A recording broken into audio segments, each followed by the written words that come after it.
এই যত জাতি আল্লাহ তাআলা উল্লেখ করছেন কোরআনে, সবচেয়ে আলোচনা করছেন, তন্মধ্যে সবচেয়ে বেশি কোরআনে আলোচনা বর্ণনা আল্লাহ তাআলা সবচেয়ে বেশি করেছেন যেই জাতির কথা, তারাই হলো এই আজকের এই অভিশপ্ত ইহুদি জাতি।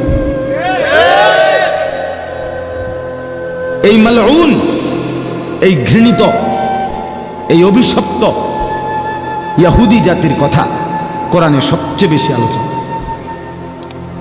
কোরআনে সবচেয়ে বেশি আলোচনা। কত ভাবে, কত আন্দাজে আল্লাহ তাআলা এদের কথা উল্লেখ করছে, অনেক বেশি, অনেক বেশি, বারবার বারবার বারবার বারবার। পৃথিবীতে সবচেয়ে বেশি আল্লাহর সৃষ্টি যে জীবের মধ্যে, মানুষের মধ্যে সবচেয়ে বেশি অবাধ্য, সবচেয়ে বেশি দুষ্ট, সবচেয়ে বেশি হারামি, সবচেয়ে বেশি ইবলিস, শয়তান এই ইহুদি। ইহুদি এরা জঘন্য, এদের ইতিহাস আশ্চর্য। মানে এরা মানুষ এত শয়তানি কেমনে করে? ইবলিস আমার মনে বহুবার হয়তো তার নিজস্ব মিটিংয়ে আলোচনাও করছে যে কিরে বাবা, কি আমি বেশি চালাক না তারা বেশি চালাক? হইতে পারে আর কি মিটিং টিটিংয়ে তাদের, যে তারা ফেসবুকে আসে নাই, আসলে হয়তো আমরা জানতাম। এত হারাম শয়তান, তা করতে বুদ্ধি নেয়। হ্যাঁ হ্যাঁ, শয়তান তাদের থেকে বুদ্ধি নেয়। এত ভয়ঙ্কর, দুর্ধর্ষ, এতটা শত্রুতা ভাবাপন্ন, হিংসুক, বিদ্বেষী, আক্রমণাত্মক জাতি এরা। হযরত ইয়াকুব আলাইহিস সালাম, আপনারা ওনার নাম শুনছেন না? ওই যে ইউসুফ আলাইহিস সালামের বাবা, এই ইয়াকুব আলাইহিস সালামের দুইটা নাম। একটা নাম হলো ইয়াকুব, যেটা আমরা বলি কোরআনের ভাষায়, আমরা ওনাকে ইয়াকুব নবী বলি। আরেকটা নাম আছে ওনার, সেই নামটা হলো ইসরাইল। ইসরাইল আলাইহিস সালাম, এটা ওনারই নাম। ইসরাইল অর্থ হলো আব্দুল্লাহ, আল্লাহর বান্দা। এটা হিব্রু ভাষার শব্দ। তো এই ইয়াকুব আলাইহিস সালামের সংক্ষেপ কথা হলো 12 জন সন্তান ছিল। কতজন? ওই যে 10 ভাই কূপে ফেলে দিছে, এরা 10 জন ইউসুফকে, আর ইউসুফ আর বিনিয়ামিন ওনারা 2 ভাই। এই কতজন হইল? 12। ইয়াকুব আলাইহিস সালামের এই 12 জন সন্তান পরবর্তীতে তাদের বংশধারা সামনে আগাইছে, তাদের আবার জিফুত হইছে না। এই ইয়াকুব আলাইহিস সালামের 12 সন্তানের বংশধরদেরকেই বলা হয় বনি ইসরাইল। কি বলে বলেন? ইসরাইলের সন্তানগণ, বংশধর, মানে ইয়াকুব আলাইহিস সালামের বংশধর। আর এই 12 সন্তানের মধ্যে মনে করেন একটা নিয়ম, এক মার ঘরে 5 ফুট, তো একজন ফুতের জিফুত বেশি, আর গুলার কম।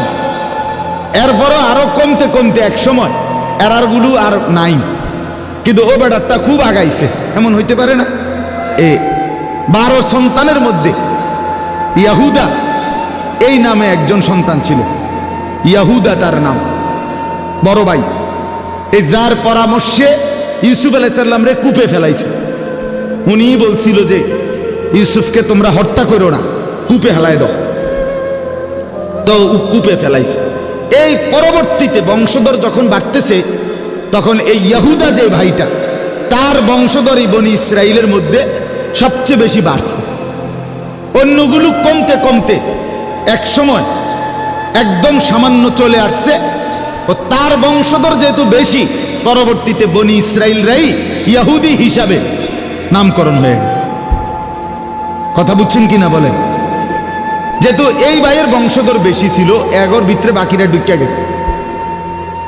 এখন মনে করেন বাড়ি তো নাম কাজী বাড়ি, কিন্তু মাঝিও তো থাকতে পারে, 2-1 জন কি আছে, মাঝিও আছে, বাকি হয়ে গেছেন সবার নামে কি কাজী বাড়ি, এরকম আর। এখন সবাই ইহুদি। তো এই ইহুদি এরাই বনি ইসরাইলের জাতি। আল্লাহ তাআলা হযরত ইয়াকুব আলাইহিস সালাম থেকে নিয়ে এক টানা ঈসা নবী পর্যন্ত আমাদের নবীর আগের জন পর্যন্ত প্রায় 1,00,000-এর চাইতে বেশি নবী রাসূল আল্লাহ তাআলা এই জাতিকে হেদায়েতের জন্য, এই জাতিকে সোজা রাস্তায় আনার জন্য, আল্লাহর দিকে ফিরাইবার জন্য যুগে যুগে পাঠাইছে। কত কত হাজার নবী, 1,00,000-এর চাইতে বেশি নবী। কিন্তু এই দুষ্টরা সর্বযুগে অল্প কিছু লোক, সামান্য হাজারে লাখে 2-4-5 জন ছাড়া বাকি সব সর্বযুগে তারা নবীদের সাথে এবং ইমানদারদের সাথে তারা দুষ্টমি, হারামি এবং নাফরমানি করে গেছে। অনুগত হয়েছে একদম অল্প কয়েকজন, বাকি সব সময় নাফরমান ছিল, নাফরমান ছিল।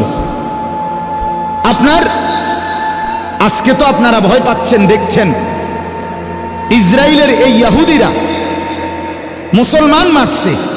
আরে এই অসভ্য জাতি এতটা নির্মম, এতটা পাষণ্ড, এরা ইতিপূর্বে বনি ইসরায়েলের শত শত আল্লাহর নবীকে, আস্তার নবীরে জ্বালায় জবাই করে, একদম জবাই করে টুকরা করে ফেলছে।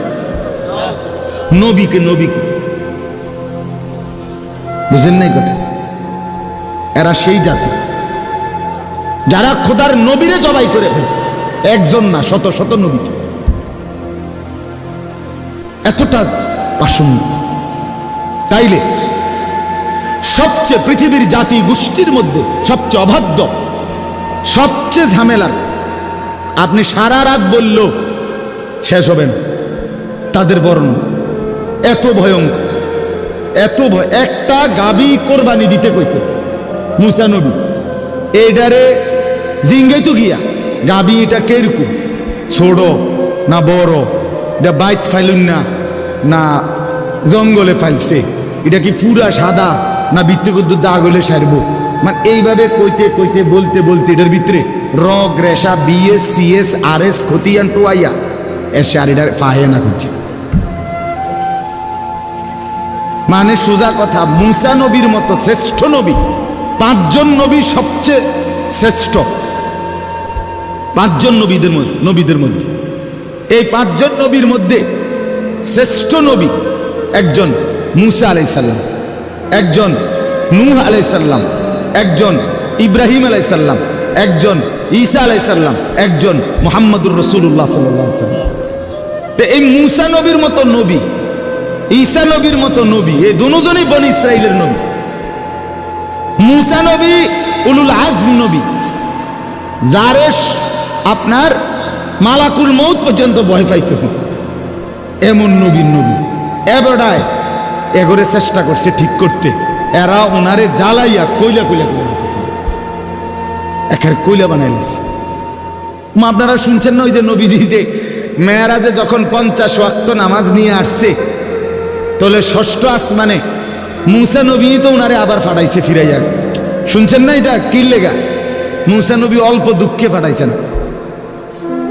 মিয়া আপনি 50 ওয়াক্ত লইয়া বাদ যাইতেছেন, কিও কোন আমি 2 ওয়াক্ত লইয়া আমার কলজা বুক মাটিতে লাগিয়া গেছে, আমার কওম নামাজ পড়াইতে, আর আপনি 50 ওয়াক্ত লইয়া। আল্লাহ দোহাই, মানুষ ছড়াই আইছি আমি। মুসা নবী এই জন্য 9 বার আল্লাহ নবী সাল্লাল্লাহু আলাইহি সাল্লামকে 9 বার ফেরত পাঠাইছে। কয়বার? ভাই আবার যান, ভাই আবার যান, আরো কমান, আরো কমান। পারতো না? হ্যাঁ আমি চিনি, আমি মানুষ চালাই আইছি, 1 নম্বর ডাকাত চালাইয়া আমি আইছি, এরকম অনেক কথা। তো এই বনি ইসরাইল, এই ইহুদি জাতি সর্বসময় কোরআনে আছে, ওই বলছে এই এলাকায় তোমরা সবাই মাথা নুয়ে এই শহরটার মধ্যে ঢুকো, মাথাটা নুয়াইয়া ঢুকো। হেরা কই না না, মাথা নুয়ে ঢুকতাম নাকি? কেমনে ঢুকবা? আমরাকে দোনো ঠ্যাং দিয়া এমনি ব্যাখ্যা হইয়া না, এমনি ঢুকতো না। বুঝেন নাই কথা? মানে প্রত্যেক কথায় ঘাটতারামি করা, এটা তাদের স্বভাব ছিল। বলছে চলো আমার সাথে যুদ্ধ করো, মুসা নবীকে বলছে, কয় আমরা যুদ্ধ করবো, আগে আমরা একটু বই, আমনে আর আমনের খোদা মিল্লা দিয়ে শুরু করে না, যদি গনায় তাহলে আমরা ইযহাব আনতা ওয়া রাব্বুকা ফাকাতিল, এই কোরআনের বল। আপনারা দুজন আগে কি করেন? আপনারা আগে যুদ্ধ শুরু করে যদি আগে গাইতেন পারেন দেখি, তাইলে হয়তো যাইলাম, নাইলে আমরা বুধুর বইয়া জিনিসটা চাই কি হয়। এই কোরআন মানে যেই কোনো কিছুতে যেটা বলতো এটাই উল্টা করত। এক লোক ছিল যে প্রত্যেক কথায় খানার দোষ ধরত, খাইয়া একদিন হেরে কইছে আজকে আমনে বাজার করবে, করছে এবার বাজার আমনের সামনে মশলাপাতি দিয়ে রান্দা হইল, এবার সামনে রেখে রান্দা হয়েছে। সব করার পরে উনার পছন্দ মতো রান্না বান্না সব হইয়া উনি খাইছে। এখন জিজ্ঞেস আজকে কোনো অসুবিধা আছে না? কয় না, এত ভালো ভালো, এত ভালো ভালো না, ওই দৈন্তার না কেন ঠিক রাখছে। বুঝছেন নি? মানে এটা হলো একটা কথার কথা বললাম। এই ছিল জাতি বনি ইসরাইল, এই ইহুদি। যাই হোক ভাই, তাহলে একদিকে বললাম যারা নবীদের হত্যাকারী, যারা নবীদের উপরে ঈমান আনা মুমিনের আজকে না ঈমানদারকে হত্যাকারী, তারা সেই প্রথম থেকে ঈমানদারের খুন ঝরাইছে যারা, এই ডাকাত এই বেঈমান আজকে নতুন না, ইতিপূর্বে। আল্লাহ তাআলা বলেন ওয়াবালাউনাহুম বিল হাসানাতি ওয়াস সাইয়্যাত লাআল্লাহুম ইয়ারজিউন। আমি পুরাটা তরজমা বলবো না, যেন ওইখান থেকে একটু কথা বলতেছি। আল্লাহ বলেন আমি তাগরে সুখে রাখতে চাইছি, দুঃখ দিয়ে চাইছি, ওমা যেমনে দেই হেরায় তেরাই। কোরআনে আল্লাহ বলছে যে আমি তাদেরকে ধন সম্পদ দিছি বনি ইসরাইল ইহুদিদেরকে, দেওয়ার পরে তারা কি বলে জানেন? কোরআনে আল্লাহ বলছে এবার বলে তারা ইন্নাল্লাহা ফাকিরুন ওয়া নাহনু আগনিয়া, আল্লাহ হলো ফকির, আমরা ধনী। হ্যাঁ, কোরআন। এরপরে আল্লাহ বলে তাকে অভাবে ফেলছি, একেবারে অভাব, ভিক্ষার থালা হাতে লয়ে লাইছে। কেউ এখন ভিক্ষা করো কা? ইয়াদুল্লাহি মাগলুলা, আল্লাহর হাত ছোট হয়ে গেছে, হেবটার দ্বারে নাই দিব করতে। বুঝছেননি আপনি কথা? কত বড় হারামি! মানে যেমনে আল্লাহ বলেন আমি তাদেরকে, আল্লাহ বলছে মিনহুমুস সালিহুনা ওয়া মিনহুম দুনা যালিক, তাদের মধ্যে অল্প কিছু ছিল নেককার আর বাকিটি উল্টা। এই দুনা জাহলিক মানে এরকম, আল্লাহ বলে উল্টা তেরা, এই অবাধ্য জাতি। এবার আমরা আরেকটা ছোট্ট প্রসঙ্গ, তাইলে আমার কথাটা শেষ। এক সাইড তো বললাম এই দিক দিয়া, এবার আসেন একদম কমাইয়া নবীজির জামানার কাছে আমরা একটু আসি। আমাদের প্রিয় নবী সাল্লাল্লাহু আলাইহি সাল্লাম হিজরত করে মক্কা থেকে কোথায় গেছিলেন কন্ত? এই মদিনায়।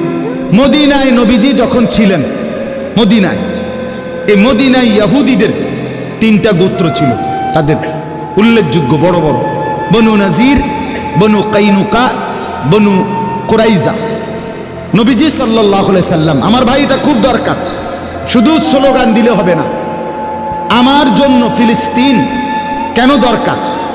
ফিলিস্তিন ইস্যুটি এটা শুধুমাত্র একটি অঞ্চলের নির্দিষ্ট কোনো মুসলমান, একটি এলাকার কিছু মুসলমান নির্যাতিত, মার খাইতেছে, আযাব জুলুমের শিকার, এই কারণে শুধু ব্যথা না, না, এখানে আপনাকে বুঝতে হবে যে এর সাথে আমার মূলত সম্পর্কটা কি। কথা বুঝছেন না আপনি? এই কথাটা শুনে, এই কথাটা মিলাইলেই শেষ। আল্লাহ নবী সাল্লাল্লাহু আলাইহি সাল্লাম ইহুদিদের এই 3টা গোত্রকে নবীজির জামানায় নবীজি বিতাড়িত করছে মদিনা থেকে। 3 বার যুদ্ধ করে করে এগুলার এলাকা ছাড়া করছে। তারা গিয়ে আশ্রয় নিছে আরবের আরেকটি জায়গা খায়বারে। নবীজি 7ম হিজরিতে সেখানেও তাদের বিরুদ্ধে যুদ্ধ পরিচালনা করছে, সেখানে খায়বার বিজয় করছে, সেখান থেকে অধিকাংশ লোককে হত্যা করছে, পুরুষদেরকে, নারীদেরকে সহ বাকিদেরকে ওই এলাকার থেকে বিতাড়িত করে তারা আরবের বিভিন্ন অঞ্চলে ছিট্টাবিট্টা গেছে। এরপরে হযরত উমর রাদিয়াল্লাহু তাআলা আনহু যখন মুসলমানদের 2য় খলিফা হইলেন, তিনি ঘোষণা দিলেন, রাষ্ট্রীয় ফরমান জারি করলেন যে পুরা আরব সীমান্ত, মুসলিম সীমান্ত যে দূর আমাদের হুকুমত, ইসলামী খেলাফত, পুরা সীমানার থেকে এই বেঈমান বাইর করো। আখরিজুল ইয়াহুদা মিন জাজিরাতিল আরব, আরবের সীমানার থেকে বের করে দিল। এই ওমর রাদিয়াল্লাহু তাআলার জামানায় এরা পুরা আরব সীমানার থেকে চিরতরে বিতাড়িত হয়ে তারা চলে যাইতে হয়েছে এই ইউরোপ অঞ্চল, ইউরোপে, অর্থাৎ সেখানে তো খ্রিস্টান জনবসতি। ইউরোপে এই আজকের America, Italy, England, Australia, Switzerland, এগুলো সব হলো ইউরোপ। এই ইউরোপ অঞ্চলে তারা হিজরত করে যাযাবরের মতো ভিটামাটি ছেড়ে তারা চলে যাইতে হয়েছে।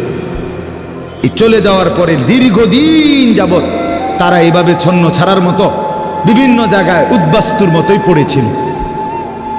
1909 খ্রিস্টাব্দে সর্বপ্রথম মুসলিম খেলাফতের, উসমানী খেলাফত, তুর্কি খেলাফত, পৃথিবীতে মুসলমানদের 4টা খেলাফত প্রসিদ্ধ ছিল। একটা হলো খেলাফতের রাশেদা, 4 সাহাবীর খেলাফত, এরপরে হলো উমাইয়া খেলাফত, এরপরে হলো আব্বাসী খেলাফত, এরপরে হলো উসমানী খেলাফত, যেটারে তুর্কি খেলাফত কয়। এই উসমানী খেলাফত চূড়ান্তভাবে পতন হয়েছে 1920 খ্রিস্টাব্দে। যখন উসমানী খেলাফত, মুসলমানদের বিশ্বময় খেলাফত শেষ, মুসলিম খলিফা শেষ, তখন সারা পৃথিবী এবং মধ্যপ্রাচ্য, আরব বিশ্বে একটা জোয়ার উঠছে, সেকুলারিজমের জোয়ার। অর্থাৎ ইউরোপ থেকে একটা মতাদর্শ দিছে যে প্রত্যেক ধর্মের অনুসারী নিজ নিজ ধর্ম নিয়ে নিজের জায়গায় স্বাধীনভাবে চলবে, অন্য ধর্ম তার উপরে কোনো চাপাচাপি করবে না। এটারই বলে সেকুলারিজম, সেকুলারিস্ট, ধর্মনিরপেক্ষ মতবাদ। অর্থাৎ সবাই যার যার জায়গায় নিজ নিজ ধর্ম পালন করবে।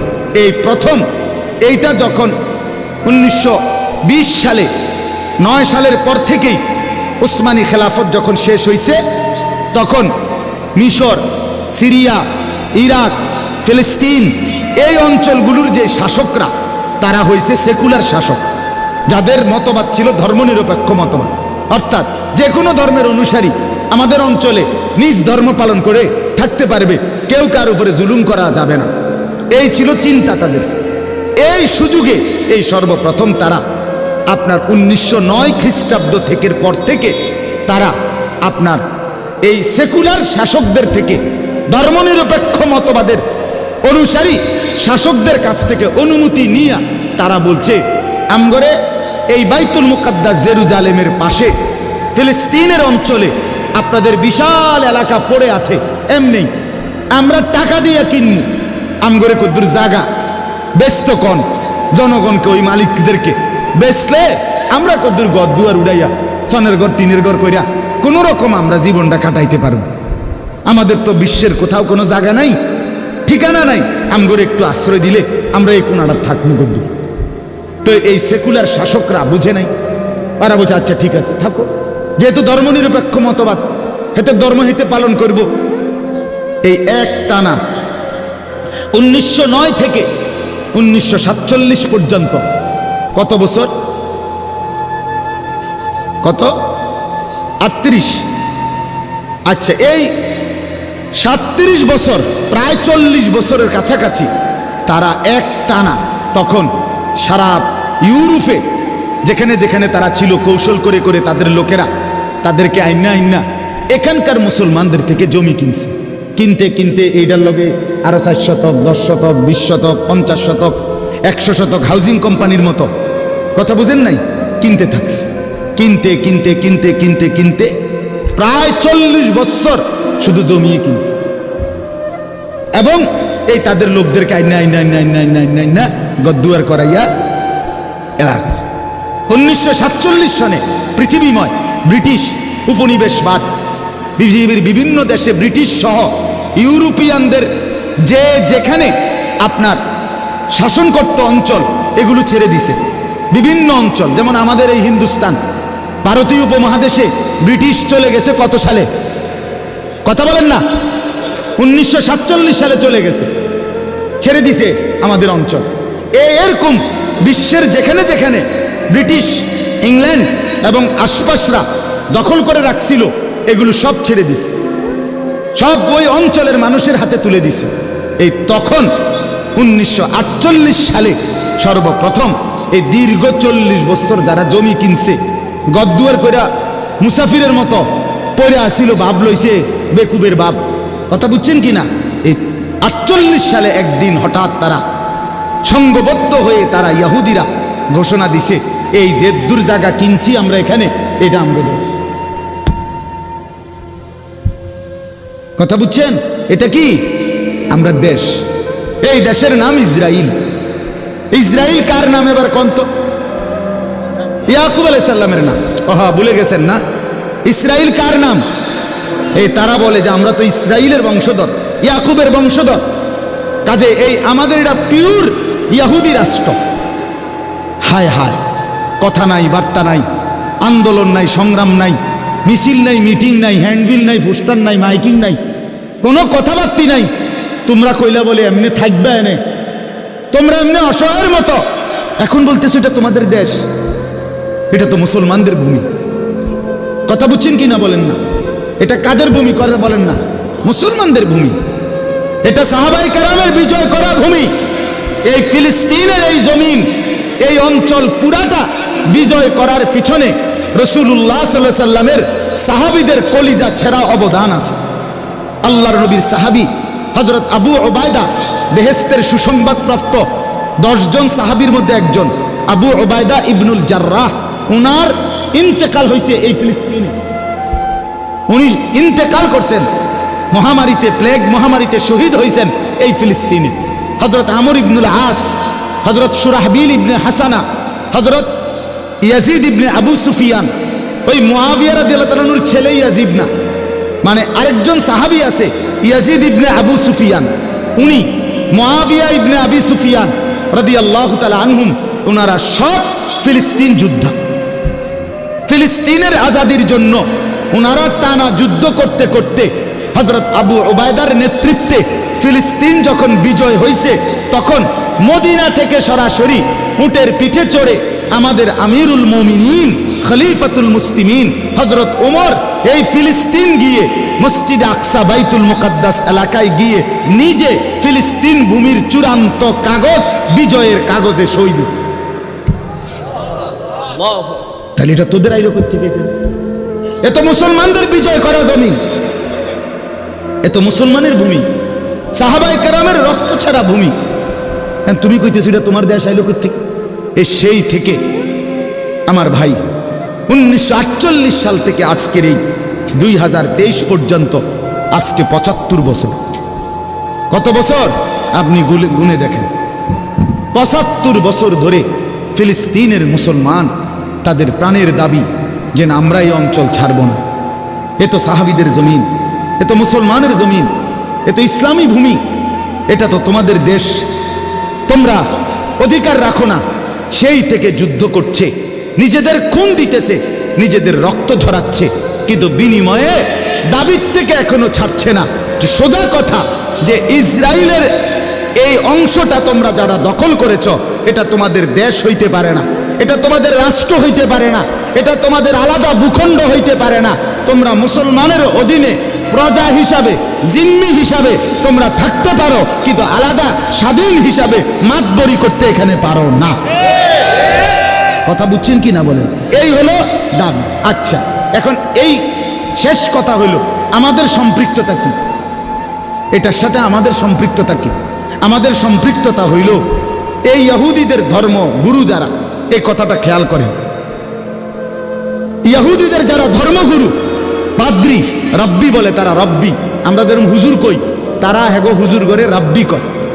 তো এই রব্বি পাদ্রী যারা, তাদের গুড ধর্মগুরু, তাদের কথা হলো ইহুদিদেরকে তারা বলে যে আমাদের টার্গেট ফিলিস্তিন দখল করা না, আমাদের টার্গেট এই অঞ্চল শুধু কায়েম করা না, আমাদের পূর্বপুরুষ এই এবার আবার কোন মদিনার থেকে রাসূলুল্লাহ সাল্লাল্লাহু আলাইহি সাল্লাম তাড়িয়ে দিছিলেন কয়টা ইহুদি গোত্রকে? তাদের দাবি, তাদের স্বপ্ন, তাদের ইচ্ছা, তাদের পরিকল্পনা, তাদের আকাঙ্ক্ষা যে আমাদেরকে আমাদের পূর্বপুরুষ বাপ দাদারে মদিনার থেকে, ইয়াসরিব থেকে বের করে দিছে, আমরা সেখানে ছিলাম। কাজেই এই ফিলিস্তিনের ওই মাথা থেকে আরবের, সৌদি আরবের মদিনার এই ভূমি পর্যন্ত পুরা আরবের ভূমি, পুরা মুসলমানের জমিন দখল করা, এটাকে গ্রাস করা, এটা হলো তাদের স্বপ্ন, তাদের টার্গেট। মদিনা থেকে মুসলমানের অস্তিত্ব, মদিনা থেকে মোমেনের কলিজা, মোমেনের ইমানের ধন, মোমেনের ভালোবাসার স্পন্দন নবী আকা নবী মুহাম্মদুর রাসূলুল্লাহ সাল্লাল্লাহু আলাইহি সাল্লামকে সরিয়ে দেওয়া। কথা বুঝছেন আপনি? এখানে ছিল তাদের বাপদাদা। আপনারা জানেন সুলতান নুরউদ্দিন জঙ্গি রাহমাতুল্লাহর জামানায় এই ইহুদিরা একবার নবী সাল্লাল্লাহু আলাইহি সাল্লামের লাশ মুবারক মদিনা থেকে রওজা পাক থেকে চুরি করার জন্য চেষ্টা করছিল কিনা বলেন? শুনেন নাই এই ঘটনা? কেন চুরি করলো? চেষ্টা করলো কেন? কারণ তাদের বিশ্বাস হলো এটা তাগো জমি। বুঝেন নাই আমার কথাটা? এখন আমরা মদিনাকে বলি কার শহর? নবীর শহর। আমাদের নবীর শহর কিনা এটা? তাদের কথা হলো না, এটা আমগো এলাকা, এটা আমাদের এলাকা। এজন্য প্রিয় ভাই আমার, আমি আর দেরি করছি না, আরো অনেক কথা বলার ছিল। আমার বলার উদ্দেশ্য হইল এই যে ইসরায়েলের এই বিস্ফোড়া, ইসরায়েল নামের এই জারজ রাষ্ট্র, এই অবৈধ রাষ্ট্র দাবিদার, তারা মূলত একটি রাষ্ট্র গঠন, একটি এলাকা গঠন তাদের উদ্দেশ্য নয়, বরং তাদের উদ্দেশ্য হলো আমার নবীর পবিত্র রওজায়ে আতহার মসজিদে নববী মদিনা, মুসলমানের এই গুরুত্বপূর্ণ ইমানের জায়গা, এখান পর্যন্ত দখল করা। তাইলে এইবার বলেন, পৃথিবীর 250 কোটি মুসলমানের এই বিষয়টা নিয়ে ভাবা, চিন্তা করা, প্রতিবাদ করা, আন্দোলন করা, এটার জন্য ফিলিস্তিনের মজলুম মুসলমানের পক্ষে কথা বলা উচিত কিনা বলেন? কারণ এটা তো শুধু ওই অঞ্চলে দখলের সমস্যা না, এরা তো আসবে এতটুকু পারলে। বর্তমানে ফিলিস্তিন ভূমির মানে ফিলিস্তিন এরিয়ার আপনার 78% ইহুদিদের দখলে, মাত্র 22% মুসলমানদের দখলে। তাইলে আপনি বলেন 78% নিয়ে নিছে এই কৌশল করতে করতে করতে এই 75 বছরে, বাকি 22%ও যদি নেয় তো এরপরে সীমান্ত পেরিয়ে এরপরের দেশে হামলা করবে। এইভাবে তাদের টার্গেট একবারে মদিনা পর্যন্ত পৌঁছা। নাউজুবিল্লাহ। তাইলে বলেন এই বিষয়টা আমাদের প্রত্যেকের, এটা আমাদের প্রত্যেকের বন্ধু আমার। রাত গভীরে এজন্য আজকের যুবক ভাই তোমাদেরকে অনুরোধ করি, তোমরা জানা উচিত, তোমরা বুঝা উচিত, তোমরা এটা ভাবা উচিত, মুসলমান হিসাবে আমাদের প্রত্যেকের অন্তরে যেন এটা থাকে যে ফিলিস্তিন আমার। ফিলিস্তিন কার? আবার বলেন ফিলিস্তিন কার? আবার বলেন ফিলিস্তিন কার? আমার, আমার, আমার, আমার, আমার, আমার, আমার। ফিলিস্তিন আমাদের না, আমার, আমার। আমি আমার ছেলেকে মুখস্থ করাইছি, আমার 7 বছরের ছেলে। আমি 1 ঘন্টা ঘরে আমার বিবি, আমার মেয়ে, আমার বড় ছেলে, আমার 7 বছরের ছোট ছেলেকে বসাইয়া 1 ঘন্টা ফজরের পরে বলছি, বাপ তোমরা শোনো ফিলিস্তিনের গল্প। ফিলিস্তিন বাপ তুমি বলো, ফিলিস্তিন আমার, ফিলিস্তিন আমি বাপেরও, ফিলিস্তিন তুমি ফুতেরও। প্রয়োজনে আমি বলছি আমার ছেলেকে, বাপ প্রয়োজনে আমি জান দেব, নয় তুই জান দিবি, কিন্তু ফিলিস্তিন আমরা হারাইতে চাই না।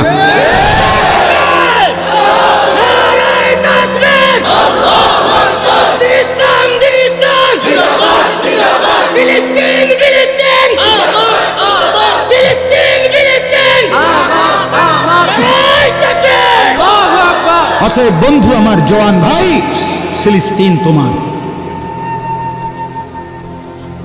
এটা শুধুমাত্র অঞ্চলের সমস্যা না, এটা কিছু মুসলমান মারছে এটা সমস্যা না, এটার মধ্যে আমার ঈমান, এটার মধ্যে আমার রাসূলের মহব্বত, এটার মধ্যে আমার মদিনার অস্তিত্ব জড়িত, এটার মধ্যে আমার রওজা পাকের অস্তিত্ব জড়িত। এই খামখেয়ালি আমরা সারা পৃথিবীর মধ্যে ইহুদি মাত্র 1.5 কোটি। ইসরায়েলে ইহুদি কতজন? 92 লাখ। 92 লক্ষ, সর্বোচ্চ 92-93 লাখ ইহুদি হলো ইসরায়েল। আপনি বলেন আমরা ঢাকা শহরের 1 কোণার মধ্যেও তো ফেরে রয়েছে 1 কোটি মানুষ, তাহলে তারা 1 কোটি না?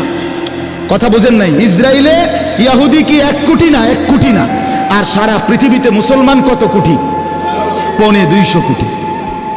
প্রায় 250 কোটি মুসলমান থাকতে 90-92 লাখ বেঈমান আমাদের অস্তিত্ব মিটাইয়ে দিবে, আমাদের মার রক্ত ভাসায় দিবে, আমাদের সন্তান ভাসায় দিবে, আমাদের হসপিটালের মধ্যে বোমা মেরে 500 নারী পুরুষ বাচ্চাকে রক্তে রঞ্জিত করে দিবে মুসলমানের যুবক। বিনিময়ে তুমি মোবাইল টিপবা, বিনিময়ে তুমি ইহুদির মতো চুল কাটবা, বিনিময়ে তুমি বেঈমানের মতো উলঙ্গ ছবি আর নর্তকীর নাচ আর ইহুদির ফান্দে পা দিবা। খোদার দোহাই বন্ধু আমার, রাত গভীরে আমি যদি আরেকবার বলতে নাও পারি, তারপরেও বললাম প্রিয় ভাই আমার, তোমরা যারা চুলগুলো তোমাদের এলোমেলো চুল, বড় চুল, তুমি যদি মুসলমান মায়ের দুধ খাইয়া থাকো, তোমার রক্তে যদি মুসলমানের রক্ত থাকে, আমি বললাম এটা ইহুদিদের চুলের কাটিং, ইহুদিদের চুলের কাটিং, ইহুদিদের চুলের কাটিং। যদি মার রক্ত খেয়ে থাকিস যুবক, তো আগামীকালে চুল কাটে ফেলবি। যদি রক্তের মধ্যে ঈমান থাকে, যদি মার পবিত্র দুধ খাইয়া থাকো, আমি বললাম দুশ্মনের মতো আর আমরা হব না। বলেন ইনশাআল্লাহ, বলেন ইনশাআল্লাহ, হিম্মত করে বলেন ইনশাআল্লাহ। আল্লাহ তাআলা তৌফিক দান করেন। সর্বশেষ কথা হলো, আমি তর্জমা বলবো না, শুধু একটা আয়াত, সূরা আরাফের 7 নম্বর সূরা 9 নম্বর পারায় একটা মজার কথা আছে। আল্লাহ তাআলা বলছেন, ইহুদিদের কথা বলতে বলতে আল্লাহ 167 নম্বর আয়াত সূরা আরাফের মধ্যে আল্লাহ কি বলছে জানেন? এটা শুনলে আপনার কলজা ঠান্ডা হয়ে যাবে। কইতাম এটা? হ্যাঁ, আল্লাহ বলছে ওয়া ইজ তাআদ্দানা রাব্বুকা। আল্লাহ বলে, বন্ধু আমার একটা ঘোষণা শুনায় দেন মানুষের। নবীকে বলছে আল্লাহ, কি ঘোষণা? লা ইয়াবাসান্না আলাইহিম ইলা ইয়াউমিল কিয়ামাহ। আমি আল্লাহ কিয়ামত পর্যন্ত ইহুদিদের বিরুদ্ধে পাঠাবো আমার মনোনীত ব্যক্তি গোষ্ঠী, আমি আল্লাহ পাঠাইবই। মাইয়াসুমুহুম সুআল আযাব, যারা ইহুদিদেরকে মর্মান্তিক শাস্তি দেবে, আযাব দেবে। আল্লাহ বলেন আমি পাঠাবো, ইহুদি শেষ করব। আল্লাহর ওয়াদা এটা। ইন্না রাব্বাকা লাসারিউল ইকাব। আল্লাহ বলেন নিশ্চয়ই আপনার রব দ্রুত প্রতিশোধ গ্রহণকারী। এটা আল্লাহর ওয়াদা। ইসরায়েল টিকবে না। ইসরায়েল কি হবে না বলেন? আরো 75 বছর না, যদি আরো 375 475 তোরা বেঈমান, ওইখানে দখলদারি হস, দখলদার টিকে না। মূল জমিওয়ালা আদালতে মামলা চলতে চলতে 50 বছর পরে হলো, 70 বছর পরে হলো, মূল জমিওয়ালা জমি ফেরত পায়, দখলদার টিকে না। অতএব তোরা দখলদার, তোরা উচ্ছিষ্ট, তোরা জারজ রাষ্ট্র। এটা মুসলমানের ভূমি। আজ হোক, কাল হোক, 75 বছর হোক, আর 300 বছর পরে হোক, আর 500 বছর পরে হোক, মুসলমানের জমিন মুসলমানকে ফেরত দিতেই হবে।